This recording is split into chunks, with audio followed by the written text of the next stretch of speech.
78편 70절에서 72절 5개의 계절이라는 제목으로 말씀을 전하겠습니다. 우리 같이 기도하겠습니다.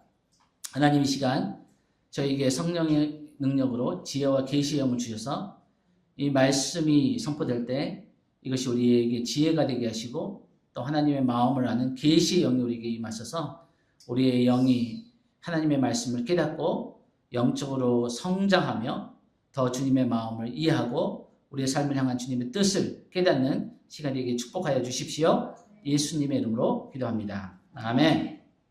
네, 우리가 다윗의 삶을 사무엘상 16장에서 사무엘하 끝까지 보면은 5개의 그 도시가 나와요.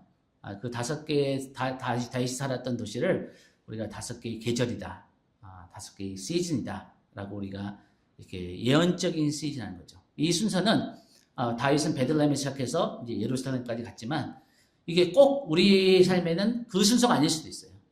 우리가 우리의 삶을 지금도 베들레헴에서 작은 일에 충성한 사람들이 있고 또 우리가 아둘람 같은 고난의 시간을 겪는 성도들이 있을 수도 있고 또 기브와 같이 이제 그 하나님 앞에 큰 축복을 받고 하나님이 높이시는 그런 시즌이 있을 수도 있고 또 헤브론 같이 하나님의 뜻이 이루어지지만 부분적으로만 이루어지고 충만한 뜻이 이루어지지 못한 분들이 있을 수도 있고 아니면 지금 예루살렘에 하나님의 그 마지막 그 뜻을 이룰 수 있는 인생의 끝부분에 와 있는 분들이 있을 수도 있습니다. 그러나 이 순서가 꼭 순서대로는 아닌 것을 알고 이 말씀을 들으면서 나의 시즌은 지금 하나님 안에서 어떤 시즌일까? 이 5가지 시즌 중에 그렇게 한번 주님과 대화를 해보시고 그렇다면 이 시즌 가운데 주님은 나에게 무엇을 원하실까? 어떤 것을 원하실까 하는 그런 질문들을 해보시며 또 나의 삶에 하나님께서 하나님의 눈으로 저희가 말씀을 듣는 이유 중에 하나는 뭐냐면은 나의 삶을 하나님의 시각으로 해석할 수 있는 능력을 얻기 위해서예요. 네, 반복합니다. 여러분, 저희가 인간의 생각이나 나의 생각으로 나의 삶을 해석하면은 굉장히 서글플 때가 있어요. 굉장히 속상할 때가 있어요. 굉장히 억울할 때가 있고 앞이 안 보일 때가 있어요. 그런데 하나님의 시각으로 우리의 삶을 바라보기 시작하잖아요. 그러면은 많은 것이 이해가 돼요.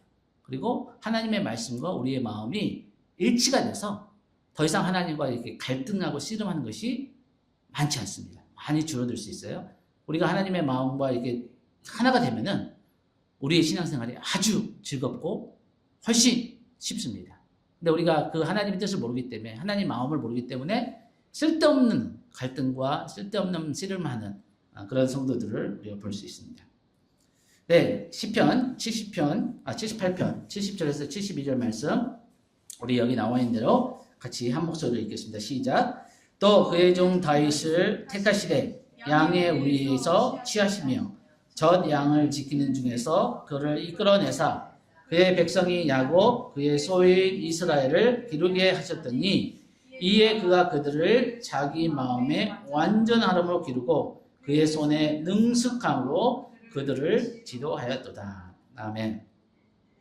네, 시편 78편을 아시는 분들은 아시겠지만 이스라엘의 그 애굽에서 나올 때부터 이스라엘의 역사를 이스라엘 나라가 세워지는 역사를 다 이렇게 기도로 또 시로 정리한 것이 시편 78편입니다. 근데 이 끝부분에 시편 78편에 하나님께서 다윗을 어떻게 택하시고 부르시고 그를 어떻게 준비하시고 그를 어떻게 사용하셨는지 이런 말씀이 나옵니다. 여러분 여기 그림에 보일까 말까 한 배경 그림이 보이세요? 양들이 보이죠. 양들이.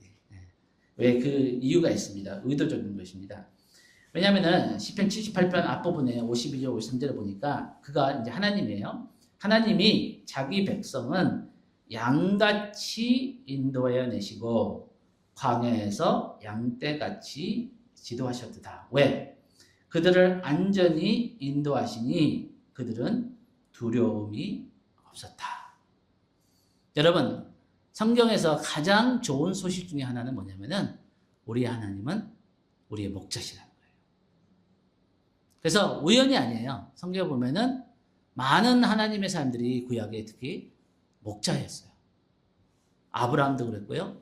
이삭도 그랬고 야곱도 그랬고 다윗도 그랬어요. 모세도 그랬고.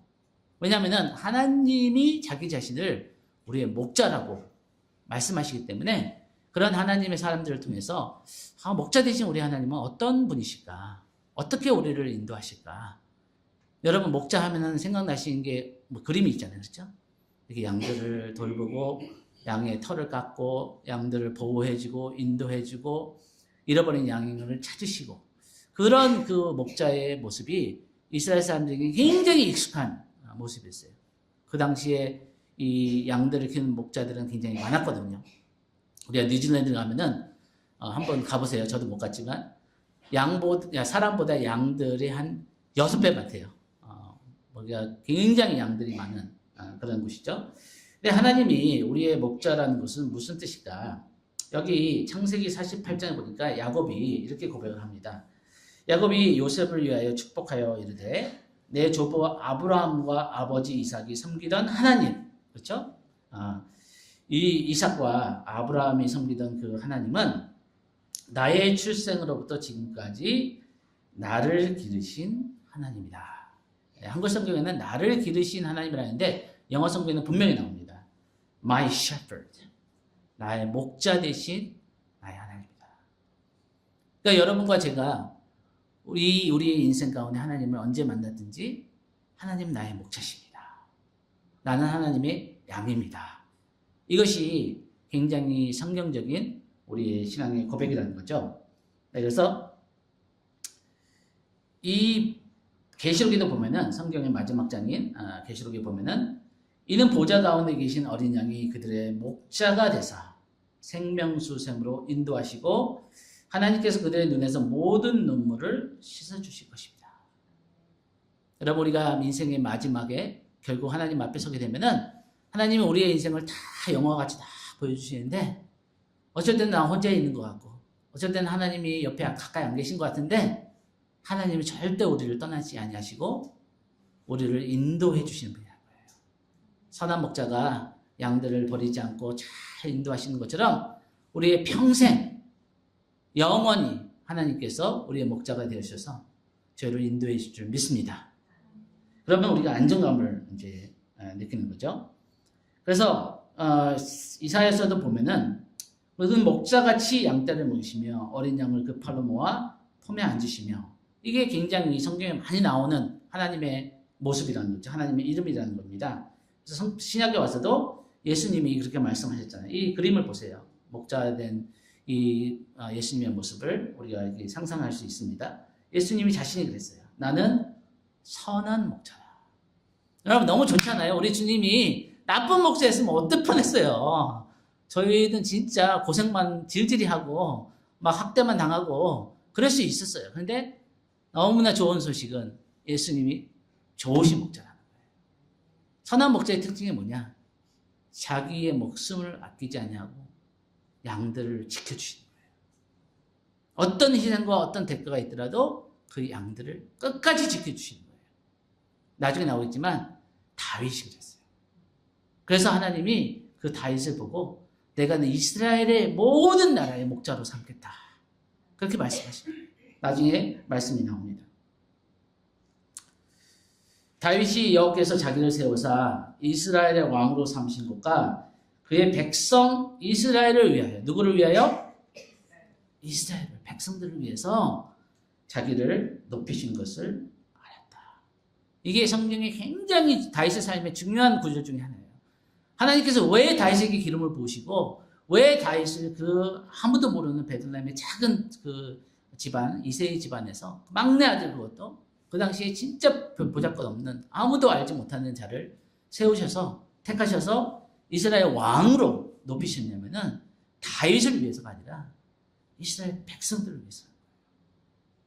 근데 이 다윗에게 몸을 보신 거예요.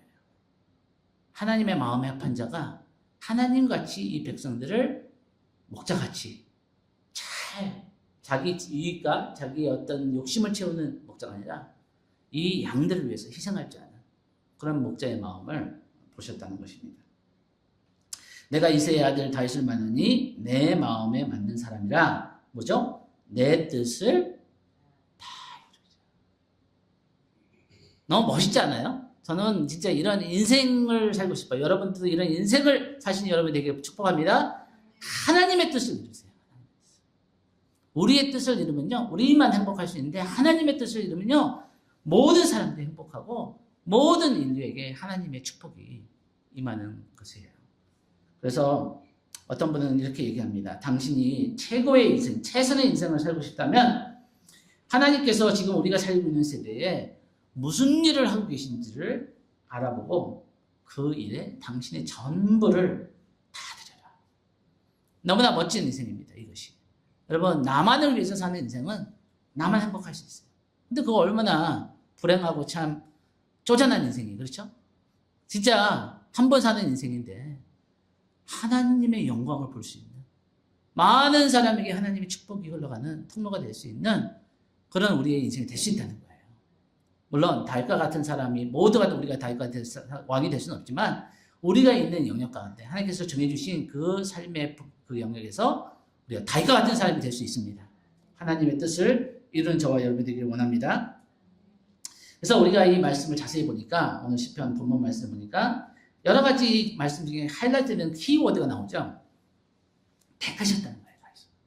그리고 그를 우리에서 취하셨다는 거예요. 하나님이 그 하늘에서 보시고 많은 그 수많은 사람들 가운데 이 다윗을 보시고, 그리고 그 다윗을 선택하시고 다윗을 부르시고 이끌어내사 하나님이 그를 이스라엘의 목자로, 리더로 세우시는데, 여러분, 이 수많은 사람, 모든 백성을 책임져야 되는 큰 책임을 가진 이 다윗을 하나님 그냥 쓰실 수 없는 거예요. 그래서 훈련시키세요. 우리가 하나님 앞에 쓰임받기 위해서는 훈련을 받아야 돼요. 다윗이 하나님 앞에 어떻게 훈련을 받았을까? 우리가 다 알지만 엄청난 훈련을 받습니다. 엄청난 훈련. 그게 하나님이 다윗을 미워해서가 아니라 다윗이 하나님의 마음에 하나님이 쓰시기에 준비가 돼야지 하나님 뜻을 이룰 수 있는 거예요. 그렇지 않고 하나님이 그냥 다윗을 세우시면은 다윗은 자기 뜻을 이뤘을 거예요. 근데 하나님은 하나님의 뜻을 다윗을 통해서 이루어서 모든 백성이 그 하나님의 축복을 누리고 하나님의 통치를 누리기를 원했다는 거예요. 그래서 하나님이 다윗을 실력자를 만드세요. 어떤 실력자를 만드냐면 마음의 완전함으로, 또 그의 손의 능숙함으로. 네, 영어 성경에 보니까 integrity of heart, 그러니까 마음의 정직함이에요. 여기서 마음의 완전함이란 정직함을 얘기하는 거예요. 하나님은 정직한 리더를 원하시는 거예요. 그래서 우리가 우리 대한민국에서 기도할 때도 하나님 정직한 리더들을 세워주십시오. 그리고 이 손에 능숙함이 있어요. 마음만 좋아서는 안 돼요. 이 사람들을 잘 다스릴 수 있는 지혜와 어떤 전략과 어떤 그런 실력이 있어야 되는 거죠. 능력이 있어야 되는 거예요. 그것을 하나님께서 다윗을 가리키기 위해서, 여러분, 하나님께서 왜 다윗을 7년 넘게 그 광야에서 고생하게 만드시는지 알아요? 나중에 전쟁할 때 다윗이 그 지역을 너무 잘 아는 거예요. 거기서 살면서 모든 동굴과 모든 그 산과 모든 어디 요새가 어딘지 다 아는 거예요. 그러니까 나중에 다윗이 왕이 됐을 때 모든 나라들을 다 물리치고 이스라엘이 가장 큰 영광을 누리는 역사 중에, 시간 중에 하나였다는 겁니다. 우리가 모르는 거예요. 하나님의 지혜를. 우리는 왜 하나님 날 고생시키나? 하나님 왜 그냥 날 축복해 주시고 그냥 내 삶을 쉽게 만드시지 않나? 하나님 더 큰 뜻이 계신 거예요. 하나님은 우리의 삶을 통해서 우리가 알지 못하는 놀라운 일을 계획하고 계시다는 것입니다. 그래서 택하셨다는 건 뭐냐면은, 다윗이 베들레헴에 있을 때 어릴 때죠. 다윗이 한 18살 때까지 베들레헴에서 있었는데 16살 때 이제 기름 부으심을 받지만 하나님은 그를 보신 거예요. 그리고 그를 택하신 거예요. 내가 내 마음에 맞는 자를 택했다. 여러분, 저와 여러분이 이 자리에 있는 것은 하나님이 저와 여러분을 선택하셔서 그런 거예요. 여러분, 이 지구에 얼마나 많은 인구가 있어요? 한 80억? 75억? 모르겠어요. 정확하게 지금 숫자가 한 80억 될 거예요. 점점 늘고 있는 이 진짜 상상할 수 없는 그 많은 사람들 가운데 아마 기독교인이 많아봤자 20%? 어쩌면 10%? 이 부산 땅만 해도 10% 될까 말까 한대요. 근데 그 많은 사람들 가운데 하나님이 저와 여러분을 선택하시고 부르셨다는 건 너무나 감사하고 너무나 놀라운 일인 거예요. 우리가 우리를 구원하신 하나님을 영원히 감사하고 그분께 충성하는 저와 여러분이 되길 원합니다. 이 마음의 완전함, 정직함, 손의 능숙함 설명했습니다. 그런데 이끌어내셨다는 거예요. 주님이 일부러 하나님께서 베들레헴에서 그 당시의 수도였던 사울이 있는 기브아로 이끌으신 거예요. 그리고 광야로 이끄시고 나중에 헤브론으로 이끄시고 나중에 예루살렘까지. 다윗의 데스티니는 예루살렘이었어요. 그러나 그냥 베들레헴에서 예루살렘 간 것이 아니라 과정이 있었던 거예요. 그 과정을 통해서 하나님이 그에게 마음의 정직함과 하나님을 의지하는 법을 배우고 하나님 앞에 겸손함을 배우고 그리고 이 군대와 이 용사들을 만들 수 있는 그런 실력을 가지는 그런 과정들이 있었다는 것입니다. 네, 5개의 계절이 있습니다. 여러분 이걸 한번 적으셔도 좋습니다. 네, 베들레헴이 있고 기브아가 있고 아둘람이 있고 헤브론이 있고 예루살렘이 있어요. 이것은 영적인 계절을 제가 얘기하는 거예요. 도시를 얘기하는 것이 아니라. 그래서 이것이 무슨 뜻인지 제가 설명을 드리겠습니다. 그러면 여러분들이 지금 나는 어떤 시즌에 있을까? 그리고 하나님은 이 시즌 가운데 나에게 무슨 일을 행하고 계실까? 무엇을 원하실까? 그런 답을 같이 하나님과 대화하기를 원합니다. 네, 첫 번째 베들레헴은 작은 일에 충성하는 법을 배우는 시즌이에요. 여러분 그 당시 제가 지난주에도 설명했지만 목자가 된다는 것은 가난한 집이라는 뜻이에요. 왜냐하면 종들이 했거든요. 부자들은. 이 양의 똥을 치우고 양들을 먹이고 그 양들을 갖다 이끌고 그 들판으로 하고 그 양들을 이리와 사자에서 지키고 하는 것은 그냥 종들이 해야 될 일을 다윗이 했다는 것은 이 집이 가난했다는 거예요. 종들이 없었다는 거예요. 그리고 이 다윗이 이 양들이 많지 않았을 거예요. 우리가 역사 배경을 좀 연구해보면 학자들이 이새의 집이 그렇게 부자가 아니었대요. 양들이 많지 않았을 거예요. 정확하게 모르지만 뭐 10마리, 20마리 이렇게 됐을 거예요. 근데 어린 나이에요. 어린 나이. 언제였는지 모르지만 뭐 12살이 됐지 14살이 됐지 몰라요. 근데 한 16살 전이에요. 왜냐하면 사무엘이 오기 때가 한 16살이었거든요.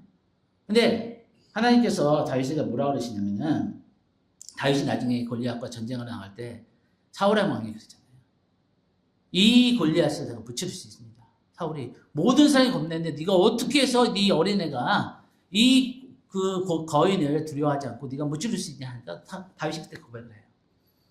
내가 아버지의 양을 지킬 때 사자와 곰이 오는데 그 사자의 수염을 뽑고 곰하고 몽둥이를 달고 싸워서 그들을 물리쳐서 양들을 지켰다는 거예요. 여러분 이 얘기는 굉장히 놀라운 얘기예요. 어떻게 그 나이에 그 소년이 여러분 혼자서 여러분의 들판에서 있는데 갑자기 사자가 나타났어요. 갑자기 곰이 나타났어. 여러분 같으면 그 곰하고 사자가 싸우겠어요? 14살, 15살 되는 애가 목숨을 걸었다는 거예요. 죽으면 죽으리라 하고 싸웠다는 거예요. 곰의 이 사자의 수염을 뽑았다는 거는 육탄전을 한 거예요. 육탄전을. 돌멩이 던지고 도망간 게 아니라 양들을 지키기 위해서 자기 목숨을 걸었다는 거예요. 근데 저는 성경에 안 나오지만 하나님이 그걸 보신 것 같아요. 그걸 보시면서 네가 목숨을 걸기까지 양을 지키는 너의 모습을 보고 나는 그런 리더를 원한다는 거예요. 이스라엘 백성들을 위해서 자기 욕심을 치우는 게 아니라 이 백성들을 위해서 목숨을 걸 수 있는 그런 리더를 원한다는 거예요. 하나님이 그 마음의 씨앗을 보신 거예요. 그래서 아무도 몰랐지만 아무도 보지 않았지만 하나님이 보신 거예요. 그리고 하나님이 그 다윗을 내가 너를 왕으로 삼겠다. 이스라엘의 대통령으로 삼겠다. 그런데 그게 시작이 어떤 시작이냐? 작은 시작이었어요. 다윗이 이렇게 할 수도 있었어요. 사자가 왔어요. 곰이 왔어요. 도망갈 수 있었어요. 아니면 숨을 수 있어요. 나중에 아버지가 뭐라 그러면 제가 어떻게 해요? 이게 다 곰이 왔는데 사자가 왔는데 당연한 거예요. 아무도 얘기를 할 수가 없는 거예요. 맹수가 왔으면 양을 한 마리 잃어버릴 수도 있는 거예요. 들판에서. 그런데 아무도 보지 않았지만 다윗은 자기의 맡은 일에 대해서 작은 일까지도 최선을 다했다. 성경에 정확히 안 나오지만 굉장히 확률이 높다고 생각하는데 저는 다윗이 그 들판에서 그 많은 시간을 텔레비도 없고 인터넷도 없고 뭘 했을까? 저는 다윗이 예배를 했을 것 같아요. 이 하프를 가지고 하나님 앞에 혼자서 찬양을 했을 것 같아요. 나중에 사울이 다윗을 부르잖아요. 악령이 있어가지고 하프를 잘 타고 하나님의 영이 충만한 사람이 있다. 베들레헴에. 그래서 다윗이 와서 그 하프를 연주하고 했을 때 악령이 떠나는 역사가 일어났잖아요. 그게 그냥 하루아침에 다윗이 갑자기 나타나서 그렇게 된 게 아니라 수많은 시간 아무도 보지 않는 그 들판에서 별을 보면서 하나님을 예배할 그 예배의 영이, 그 하나님의 영이 있는 다윗이 하나님이 보셨다. 여러분, 우리가 하나님 앞에 예배를 온전히 드려야 돼요. 여기 수백 명이 있고 수천 명, 저는 2,000명 앞에서도 설교를 해봤고 뭐 많은 큰 교회도 가봐서 했지만, 여러분, 많은 사람이 모이는 게 중요한 게 아니라 하나님 우리 마음을 춤추는 것이에요.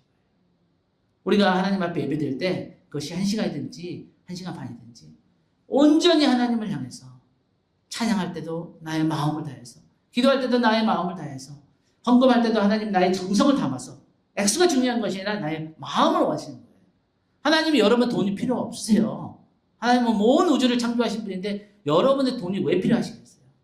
하나님 여러분의 마음을 원하시는 거예요. 돈에 마음이 담아져 있거든요. 그러니까 우리가 예배를 드려야 되는 거예요. 예배를. 하나님이 기뻐 받으시는 그 작은 것에 하나님이 보신다는 거예요. 다른 사람은 모를지 모르지만 하나님 아신다는 거예요. 그 하나님 그것을 기억하신다는 거죠. 그래서 다윗은 평범하고 반복적인 매일의 삶에 보이지 않는 곳에서 충실합니다. 저는 우리 한국교회 성도들이, 우리 교회 성도들도 우리가 예배드리는 시간만 우리가 성실한 것이 아니라 삶의 작은 부분에서 우리가 빛과 소금의 역할을 하기 위해서는 다른 사람들보다 더 정직하고 더 성실하고 더 다른 작은 보이지 않는다 할지라도 주님께 하듯 그렇게 할 때 우리 하나님이 영광을 받으시는 거예요. 세상 사람들은 하나님이 보이지 않아요. 하나님이 영이시기 때문에 안 보이는 거예요. 하나님 안 계신 것 같아. 근데 우리 하나님을 아는 사람들이 하나님은 이런 분이라는 것을 다른 사람보다 더 친절하고 더 섬겨줄 줄 알고 더 봉사하고, 그러면은 야, 저 사람 뭐가 다르다. 저 사람이 하나님을 믿네. 예수님을 믿네. 예수님이 저런 분이구나. 우리를 통해서 그 예수님을 알 수 있다는 거예요. 그래서 작은 일에 충성하는 자에게 하나님께서는 더 큰 것을 맡기신다고 했어요. 여러분 한번 이렇게 생각해 보세요. 이 세상에 우리가 사는 동안 어떻게 뭐 죽는 날까지 10명 이상 우리를 모를 수도 있어요. 이 세상에 그 많은 사람들 중에 우리는 텔레비 한 번도 못 나올 수 있고 뉴스에 한 번도 못 나올 수 있어요. 아마 그럴 확률이 굉장히 높아요. 그런데 생각해 보세요. 성경은 뭐라고 그러냐면은 우리가 작은 일을 하는 것을 주님 때문에, 예수님 때문에, 예수님의 이름으로, 예수님을 믿기 때문에 내가 조금 손해보고, 내가 좀 더 섬기고, 내가 좀 더 다른 사람에게 선하게 하잖아요. 그것을 하나님이 영원히 기억하시는 것만 아니라 하나님 나라에 우리를 높여주신다. 이 땅에서 우리가 행하는 것이 영원한 우리의 데스티니에 결정짓는다. 그러니까 우리 삶의 작은 일들, 반복적인 일상적인 일들이 일상이 아닌 거예요. 하나님이 보고 계신 거예요. 그리고 하나님은 반드시 그 하나님 앞에 충성된 자에게 상을 주시는 이심을 믿어야 되겠습니다. 그래서 이 다윗이 그렇게 아까 제가 설명했죠. 이 사자의 수염을 찌고 곰을 때리고 싸우고 그 양들을 지켰다. 사무엘상 17장에 나오는 말씀입니다.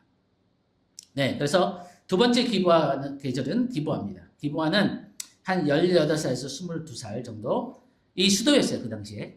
그 당시에 수도는 예루살렘이 아니라 기부였어요. 사울 왕이 있었던. 이것에서 갑자기, 시간이 없으니까 제가 짧게 요약하죠. 다윗이 골리앗을 이기는 바람에 갑자기 텔레비 나온 거예요. 그래가지고 영웅이 된 거예요. 영웅이. 그래가지고 사울 왕의 사위가 되고 대통령 사위가 된 거예요. 그리고 부가 있었죠. 지위가 있었죠. 권력이 있었죠. 다 아주 그냥 톱이 된 거예요. 톱이. 자, 대통령실로 간 거예요. 대통령실로. 대통령을 지키는 자로. 근데 이것은 뭐냐면 갑자기 하나님께서 다윗을 높여주신 거예요. 다윗이 기획한 게 아니에요. 다윗은 아버지 심부름하러 갔다가 갑자기 그 전쟁터에 골리앗이 하나님의 이름을 이렇게 조롱하는 거 보고 그냥 그 안에서 거룩한 화가 난 거예요. 어떻게 너 이 할례를 받지 못한 네가 하나님을 모독하냐 해서 거기서 했는데 골리앗을 죽이게 된 거예요. 갑자기 일어난 거예요. 근데 이것도 하나님이 다윗을 준비시키시는 테스트였다는 거예요. 여러분 우리가 살다 보면 하나님이 저와 여러분을 높이실 수 있어요. 갑자기 어떤 부를 주실 수도 있고, 갑자기 어떤 의치를 주실 수도 있고, 어떤 영향력을 주실 수도 있고, 사람들 앞에 높이시도록 했어요. 근데 그게 하나님의 축복이지만 테스트예요, 테스트. 뭘 테스트하실까? 이 하나님께서 이렇게 말씀합니다. 이 사람들이 사울이 죽인 자는 천천히요, 다윗은 만민이다, 만만이다. 그러니까 사람들한테 모든 칭찬과 존경과 관심과 모든 걸 다 받는 거예요. 스판들한테 다 받는 거예요. 그래서 사람들한테 인기가 높아지잖아요. 그러면 마음에 뭐가 부부부 올라와요. 교만함, 뭔가 자기가 잘난 것 같고, 뭔가가 자기가 특별한 것 같고, 막 그러다 보면은 그때가 가장 위험한 거죠. 가장 높아질 때가 가장 낮게 떨어질 수 있는 가능성이 있는 거예요. 그래서 성경에서 뭐라고 하냐면은 잠언서 17장 3절에 보니까 우리 같이 이 말씀 읽겠습니다. 시작. 도가니는 은을, 풀무는 금을 연단하거니와 여호와는 마음을 연단하시죠. 그러니까 하나님이 다윗의 마음을 보기로 원하신다. 하나님은 아세요. 그런데 다윗이 모르는 거예요. 자기 안에 얼마나 야심이 있고, 얼마나 사람들한테 인정받으려 하고, 얼마나 사람들한테 이 인기에 연연하는지. 여러분, 사람들의 칭찬에 예민한 사람은요, 사람들의 비판에도 예민해요. 똑같은 거예요. 누가 나를 비난하고, 누가 나를 판단하고, 누가 나를 욕하고, 공격하는데 내 마음에서 막 확 해요. 그 마음은 사람들한테 인정을 받고자 하는 마음과 똑같은 거예요. 만약 우리가 하나님 앞에 살아가잖아요. 물론 우리가 인간이기 때문에 속상할 때도 있고 마음이 조금 교만해질 때 있지만 정도가 다르다는 거예요. 사람들이 그렇게 나한테 영향을 주지 않는다는 거예요. 영향을 주지만 그렇게 크지 않다는 거예요. 왜냐하면 나는 어쨌든 하나님을 위해서 하는 거니까. 사람들이 나를 보거나 안 보거나 알아주거나 안 알아주거나 하나님이 알아준다면, 하나님이 보고 계시다면 그걸로 충분한 거예요. 그러면 사람들이 날 비난할 때도 그렇게 영향을 받지 않는 거예요. 물론 사람이 약간 기분 나쁠 수 있고 마음이 약간 속상할 수 있지만 그렇게 나를 막 흔들고 막 잠을 못 자게 하고 막 그렇게 하지 않는다는 거예요. 그래서 이 비슷한 말씀이 어디 있냐면은 잠언서 27장에는 뭐라고 하냐면은 도가니로 은을, 풀무로 금을, 칭찬으로 사람을 단련합니다. 네, 너무 사람들의 칭찬에 좋죠. 그래 감사하죠. 사람들이 저를 알아주고 욕하는 것보다 낫죠. 그런데 그거에 너무 우리가 목을 걸면은 그 내 안에 있는 야심이에요.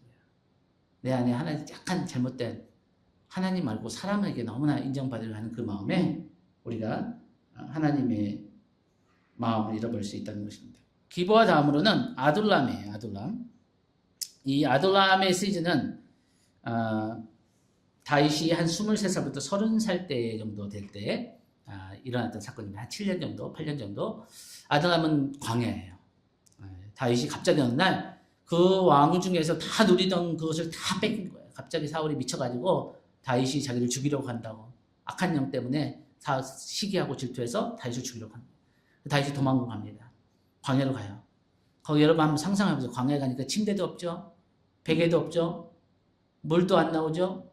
먹을 것도 구하러 다녀야 되죠. 추워요. 낮엔 너무 더워요. 갑자기 완전 인생이 바뀐 거예요.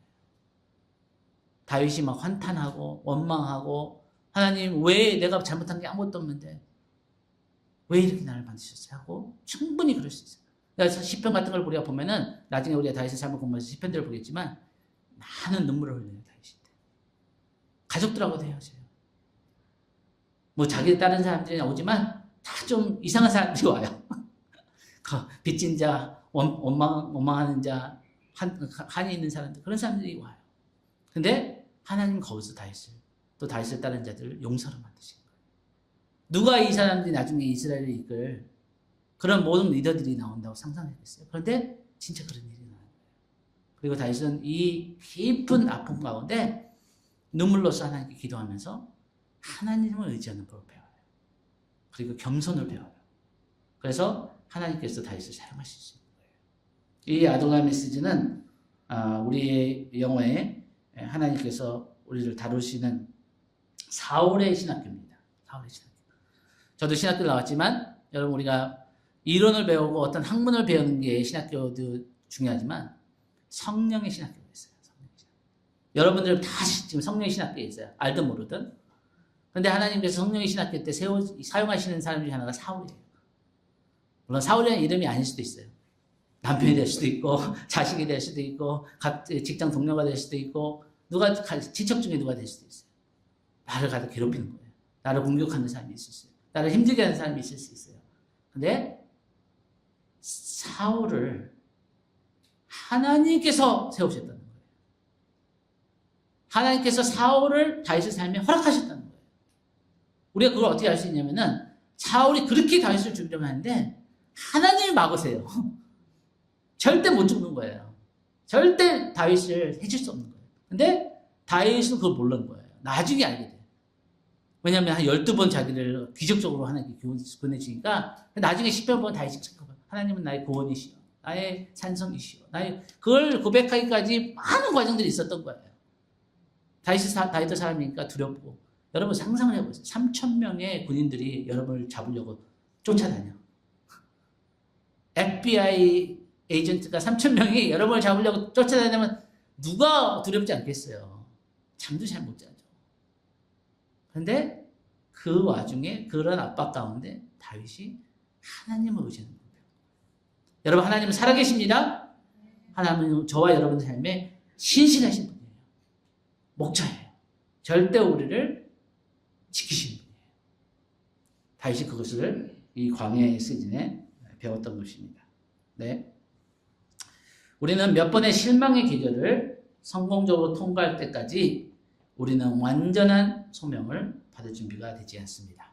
무슨 얘기냐면은 하나님이 저와 여러분을 온전히 사용하시기 위해서는 물론 우리가 부족할 때도 사용하시지만 온전히 사용하시기 위해서는 우리의 삶에 몇 번을 하나님을 진짜 신뢰하느냐.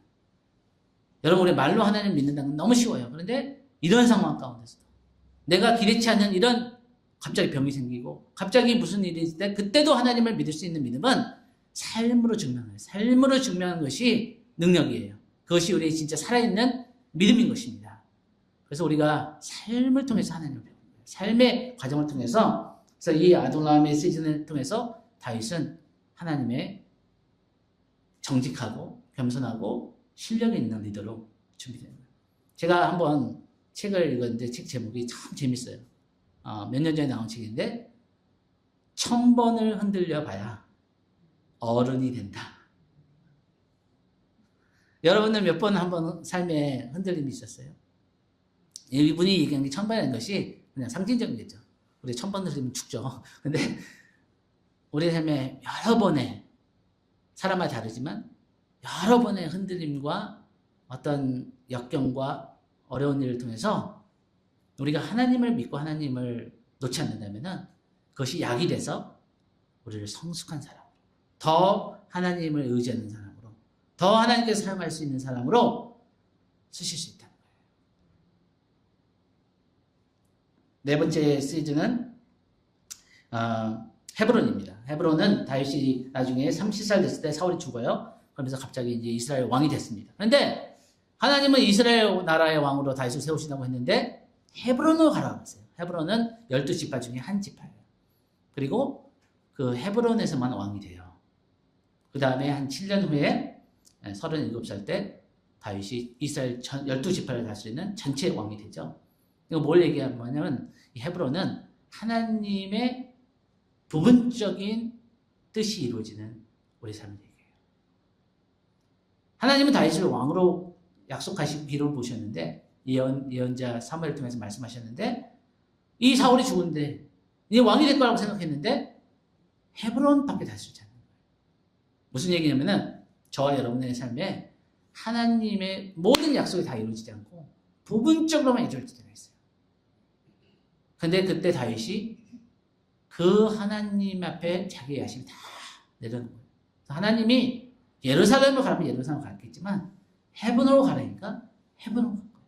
그리고 그곳에서 이 한 지파를 잘 다스리는 왕으로 훈련을 받습니다. 그리고 그때 만약에 사울이 죽자마자 다윗이 왕이 됐으면은 이스라엘은 내전이 일어났을 거예요. 왜냐하면 사울을 따르는 자들도 있고 다윗을 따르는 자들이 있었기 때문에 피 흘림이 있었을 거예요. 그런데 이 7년이라는 기간을 통해서 사울의 집안은 점점점 쇠락해지고 다윗의 집안은 점점점 강해지면서 이 평화롭게 이 나라가 다윗의 통치 아래 하나가 되는 그런 시간이 필요했다는 거예요. 근데 다윗은 그걸 몰랐어요.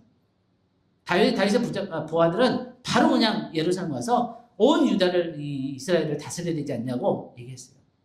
근데 다윗이 왜 하나님의 마음에 합한 사람 이유 중에 하나가 뭐냐면은 다윗이 여호와께 여쭤봐요. 모든 사람들은 당연히 사울이 죽었으니까 당신이 기브아로 가서 왕이 돼야 된다고 얘기하는데 다윗은 그래도 하나님 앞에 여쭤봐요. 한 제가 어디로 가야 되겠습니까? 기브아로 가야겠습니까? 헤브론으로 가야겠습니까? 그때 하나님 말씀하세요. 헤브론으로 가라. 다윗이 실망할 수도 있어요. 하나님, 제가 그렇게 고생하면서 이 사울이 죽기까지 기다렸는데 저를 기브아로 보내서 이스라엘 왕으로 삼으셔야지 그렇게 말씀하셨는데 왜 제가 헤브론으로 가야 됩니까? 근데 다윗이 헤브론으로 가요. 준비가 된 거예요. 하나님이 온전히 쓰실 수 있는 다윗이 된 거예요. 네, 마지막으로 다윗이 예루살렘에서 37절부터 70절까지 왕으로 다스린 것이 예루살렘이에요. 여러분, 우리가 예루살렘 하면은 다윗이 왕이 됐죠? 모든 나라가 평화롭죠? 모든 게 다 번성하고 모든 것이 다 잘 되는 것 같죠? 아니에요. 우리가 다윗의 삶을 자세히 공부하면은 다윗의 삶의 가장 위험한 때가 예루살렘이었어요. 거기서 다윗이 가장 큰 죄를 범죄했고 사람을 죽이는 일까지, 음란한 짓까지, 그리고 아들들이 막 서로를 죽이고 막 엄청난 일들이 막 일어나는 거예요. 제가 무슨 얘기를 하고 싶냐 이거예요. 여러분, 저와 여러분의 부르심은 하나님께서 우리를 통해서 하나님 뜻을 이루시고 하나님께 쓰임받는 것도 중요하지만 우리가 베들레헴에 있든지 기브아에 있든지 아둘람에 있든지 헤브론에 있든지 예루살렘에 있든지 우리 삶에 어떤 것이 이루어지는 게 중요한 게 아니라 그곳에서 하나님을 사랑하고 하나님을 예배하는 자가 되는 것이 더 중요해요. 다윗의 가장 높으신 부르심은 이스라엘 왕이 되는 것이 아니었어요. 물론 이스라엘 왕이 되는 게 하나님 뜻이었어요. 근데 다윗의 가장 큰 부르심은 이스라엘 왕이 되는 것이 아니라 나의 삶에 어떤 시즌에 있든지 그곳에서 하나님을 예배하는 법을 배우고 하나님을 사랑하는 법을 배우는, 그래서 하나님을 사랑하는 자, 하나님을 예배하는 자가 된 것이 다윗이 하나님의 사람이 된 거예요. 말씀을 결론냈습니다. 여러분은 지금 하나님과 어떤 시즌에 계세요? 그리고 하나님은 여러분의 삶에서 어떤 일을 하고 계십니까? 여러분은 지금 있는 자리에서 작은 일에 충성하고 있습니까? 여러분이 있는 자리에서 하나님을 의지하는 법을 배우고 있습니까? 여러분이 있는 자리에서 하나님을 사랑하는 법을 배우고 있습니까? 그렇다면은 여러분들이 헤브론에 있든지 여러분이 예루살렘에 있든지 아둘람에 있든지 여러분은 하나님의 뜻 가운데 있는 것입니다. 우리가 어느 자리에 있든지 어느 시즌에 있든지 어느 계절에 있든지 하나님을 예배하고 하나님을 사랑하는 저와 여러분 되기를 주님의 이름으로 축복합니다. 아멘. 네, 같이 기도하겠습니다. 하나님, 오늘 말씀 가운데 저에게 하나님의 시각을 주심에 감사합니다. 우리의 인생을 우리의 시각이 아닌 하나님의 시각으로 해석할 수 있는 능력을 우리에게 주십시오. 말씀으로 우리의 마음을 열어주셔서 우리가 하나님의 시각으로 우리의 삶을 바라보게 하시고 하나님 앞에 살아가게 하시고 하나님 한 분만을 사랑하며 하나님 한 분 앞에 충성된 우리의 삶이 되게 해 주십시오. 계속해서 우리의 다윗의 삶을 공부하고 나눌 때 하나님 우리의 삶이 보여지게 하시고 우리의 삶에 신실하시고 우리의 삶을 지키시며 인도하시는 선하신 우리의 목자 되신 주님을 더 신뢰하며 주님과 함께 가까이 동행하는 우리의 삶이 되게 해 주십시오. 우리를 예배자로 준비하여 주십시오. 우리가 있는 자리에서 하나님을 사랑하는 법을 배우게 하여 주십시오. 그래서 하나님의 사랑이, 하나님의 그 동행하심이 우리 삶에 증거되며 하나님을 알지 못하는 사람들에게 하나님을 알려주는 우리의 삶이 되게 하여 주십시오. 예수님의 이름으로 기도합니다.